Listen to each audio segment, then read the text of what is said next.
పేరు కిట్ట రాజేష్, భారత వికలాంగుల హక్కుల పరిరక్షణ సమితి తెలంగాణ రాష్ట్ర అధ్యక్షుడు. ముందుగా ఈరోజు తెలంగాణ రాష్ట్రంలో ఏదైతే స్పెషల్ మీడియా అభ్యర్థులకు మరి డిఎస్సీ నియామకాల్లో జరిగినటువంటి అన్యాయం మీద ఏర్పాటు చేసినటువంటి ఈ మీడియా సమావేశంలో పాల్గొన్నటువంటి జర్నలిస్టు సోదరులందరికీ కూడా మా వికలాంగుల సమాజం పక్షాన, స్పెషల్ మీడియా అభ్యర్థుల పక్షాన ప్రత్యేకమైనటువంటి ధన్యవాదాలు తెలియజేస్తున్నాం. ముఖ్యంగా ఈరోజు తెలంగాణ రాష్ట్ర ప్రభుత్వం గౌరవ ముఖ్యమంత్రి రేవంత్ రెడ్డి గారు బాధ్యతలు చేపట్టిన తర్వాత 2024లో ఏదైతే నిర్వహించినటువంటి డిఎస్సీ ఎగ్జామ్ ఉందో ఆ డిఎస్సీ ఎగ్జామ్లో ఈ స్పెషల్ మీడియా అభ్యర్థులకు తీవ్రమైనటువంటి అన్యాయం జరిగింది.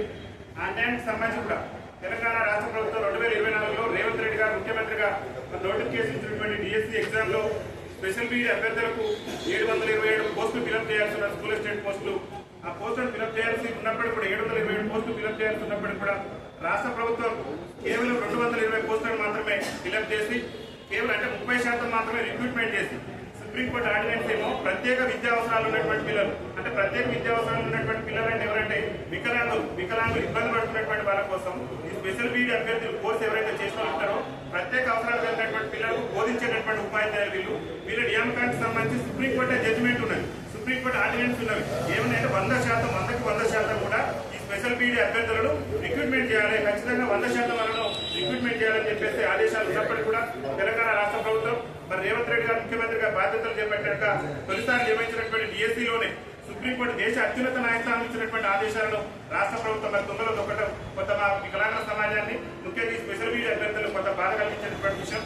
ముఖ్యంగా 2016 ఆర్టీఐ వికలాంగుల చట్టం కూడా ఏం చెప్తుందంటే వికలాంగుల విద్యలో కానివ్వండి, రాజకీయ రంగంలో కానీ అన్ని రంగాల్లో కూడా వాళ్ళ జనాభా తమాషా ప్రకారం రాజకీయ రిజర్వేషన్ కానీ అదేవిధంగా ఏ రంగంలో రిజర్వేషన్ ఫలాలు ఉండాలని చెప్పేసి 2016 వికలాంగుల హక్కుల చట్టం చెప్తున్నది.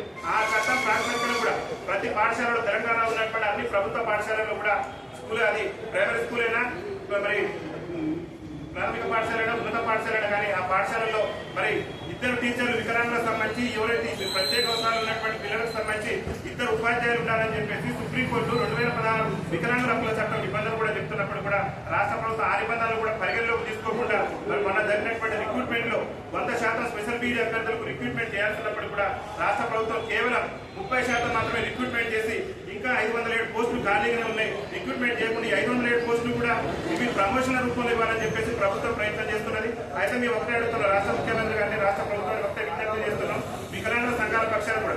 ఎందుకంటే ఈ స్పెషల్ మీడియా అభ్యర్థులు బోధించేది మా వికలాంగుల సమాజానికి సంబంధించినటువంటి పిల్లలు, ప్రత్యేక అవసరాలు కలిగినటువంటి పిల్లలు కాబట్టి రాష్ట్ర ముఖ్యమంత్రి గారికి చేతులు జోడించి విజ్ఞప్తి చేస్తున్నాం. దయచేసి మనది ప్రజా ప్రభుత్వం ప్రజల కోసం పనిచేస్తుంది కాబట్టి తెలంగాణ రాష్ట్రం ఇప్పటికే నిరుద్యోగ యువత ఉద్యోగ అవకాశాలు మీరు వచ్చినాక ఉద్యోగాలు కల్పిస్తామని చెప్తున్నారు. మరి ఆ ఉద్యోగాలు కల్పించేటటువంటి భాగంలోనే ఈ స్పెషల్ మీడియా అభ్యర్థులు ఎవరికి బోధిస్తున్నారు? వికలాంగుల సమాజానికి సంబంధించినటువంటి పిల్లలకు బోధిస్తున్నారు. ఇలా ఉపాధ్యాయ కొత్త స్పెషల్ మీడియా అభ్యర్థులకు ఉన్నది.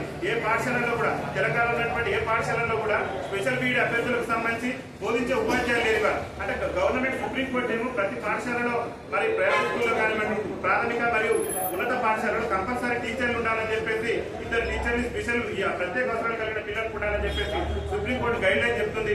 రాష్ట్ర ప్రభుత్వం ఏమో నియామకాలలో 30% 100% రిక్రూట్మెంట్ చేయాలని చెప్పేసి సుప్రీంకోర్టు ఆర్డినెన్స్ ఉన్నప్పటికీ కూడా రాష్ట్ర ప్రభుత్వం కేవలం 30% రిక్రూట్మెంట్ ఇవ్వడం వల్ల స్పెషల్ మీడియా అభ్యర్థులు నష్టపోయారు. కాబట్టి మేము రాష్ట్ర ప్రభుత్వాన్ని ఈ మీడియా సాక్షిగా మీ అందరూ కూడా ఒకటే రాష్ట్ర ప్రభుత్వాన్ని కోరుతున్నాం. రాష్ట్ర ముఖ్యమంత్రి గారిని కూడా కోరేది ఏంటంటే 100% సుప్రీంకోర్టు ఆదేశాల మేరకు రిక్రూట్మెంట్ చేయాలని చెప్పేసి రాష్ట్ర ప్రభుత్వాన్ని కోరుతున్నాం.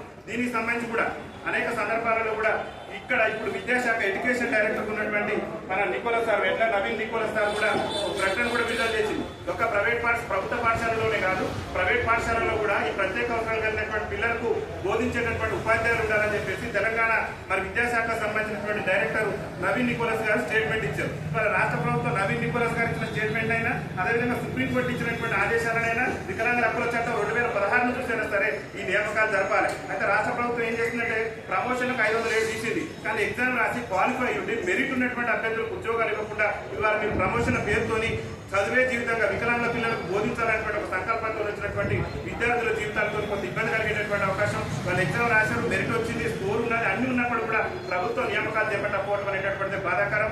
ముఖ్యంగా పక్కన ఉన్నటువంటి ఆంధ్రప్రదేశ్ రాష్ట్రం మన ముఖ్యమంత్రి గారే చెప్తున్నారు, మేము అభివృద్ధిలో ఆంధ్రప్రదేశ్ రాష్ట్రంలో పోటీ పడదామంటున్నారు. అక్కడ 100% రిక్రూట్మెంట్ ఈ స్పెషల్ మీడియా అభ్యర్థులకు పక్కన ఉన్నటువంటి ఆంధ్రప్రదేశ్ రాష్ట్రంలో చంద్రబాబు నాయుడు గారు 100% 70% రిక్రూట్మెంట్ చేసి 30% ప్రమోషన్లు ఇచ్చారు. మరి మన తెలంగాణ రాష్ట్రంలో మీరేం చేశారంటే 70% ప్రమోషన్ నుంచి 30% రిక్రూట్మెంట్ చేయడం వల్ల అర్హత ఉండి ఎగ్జామ్ రాసి కష్టపడి చదివి ఇలా ఉద్యోగ అవకాశాలు లేకుండా పోతున్నారు. కాబట్టి దయచేసి రాష్ట్ర ప్రభుత్వం ఆలోచన చేయాలి ఈ విషయం మీద.